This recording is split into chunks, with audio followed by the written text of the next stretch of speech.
बसंतीय नवरात्र पर्व चैत शुक्ल की प्रतिपदा से लेकर रामनवमी तक मनाया जाता है। इन दिनों भगवती दुर्गा की पूजा तथा कन्या पूजन का विधान है। प्रतिपदा के दिन कलश की स्थापना एवं जौ बोने की क्रिया की जाती है। 9 दिन तक ब्राह्मण द्वारा या खुद देवी भगवती दुर्गा का पाठ करने का नियम है। प्राचीन समय में सूरत नाम के राजा थे। राजा प्रजा की रक्षा में उदासीन रहने लगे थे। परिणाम स्वरूप पड़ोसी राजा ने उन पर चढ़ाई कर दी। सूरत की सेना भी शत्रु से मिल गई थी। परिणाम स्वरूप राजा सूरत की हार हुई और वह जान बचाकर जंगल की तरफ चले गए। उसी वन में समाधि नामक एक बनिया अपनी स्त्री एवं संतान के दुर्व्यवहार के कारण निवास करता था। उसी वन में बनिया समाधि और राजा सूरत की भेंट हुई। दोनों में परस्पर परिचय हुआ। वे दोनों घूमते हुए महर्षि मेधा के आश्रम में पहुंचे। महर्षि मेधा ने उन दोनों के आने का कारण जानना चाहा तो वे दोनों बोले कि हम अपने ही सगे संबंधियों द्वारा अपमानित एवं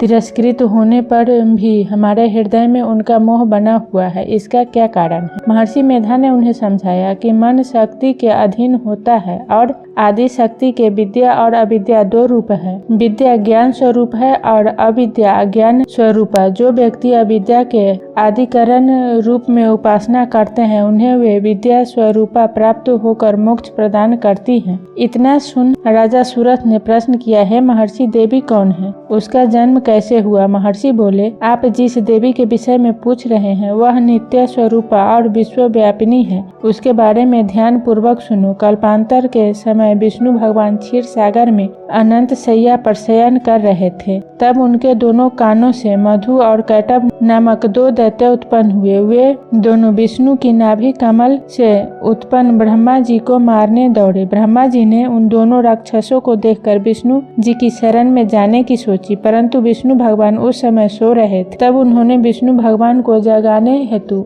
उनके नयनों में निवास करने वाली योग निद्रा की स्तुति की। परिणाम स्वरूप तमोगुण अधिष्ठात्री देवी विष्णु भगवान के नेत्र, नासिका, मुख तथा हृदय से निकलकर ब्रह्मा के सामने उपस्थित हो गई। योग निद्रा के निकलते ही विष्णु भगवान उठकर बैठ गए। भगवान विष्णु उन राक्षसों में 5000 वर्षों तक युद्ध चलता रहा। अंत में मधु और कैटभ दोनों राक्षस मारे गए। ऋषि बोले, अब ब्रह्मा जी की स्तुति से उत्पन्न महामाया देवी की वीरता तथा प्रभाव का वर्णन करता हूँ, उसे ध्यान पूर्वक सुनो। एक समय देवताओं के स्वामी इंद्र तथा दैत्यों के स्वामी महिषासुर में सैकड़ों वर्षों तक घनघोर संग्राम हुआ। इस युद्ध में देवराज इंद्र की पराजय हुई और महिषासुर इंद्रलोक का स्वामी बन बैठा। अब देवतागण ब्रह्मा के नेतृत्व में भगवान विष्णु और भगवान शंकर की शरण में गए। देवताओं की बातें सुनकर भगवान विष्णु तथा भगवान शंकर क्रोधित हो गए। भगवान विष्णु के मुख तथा ब्रह्मा, शिव जी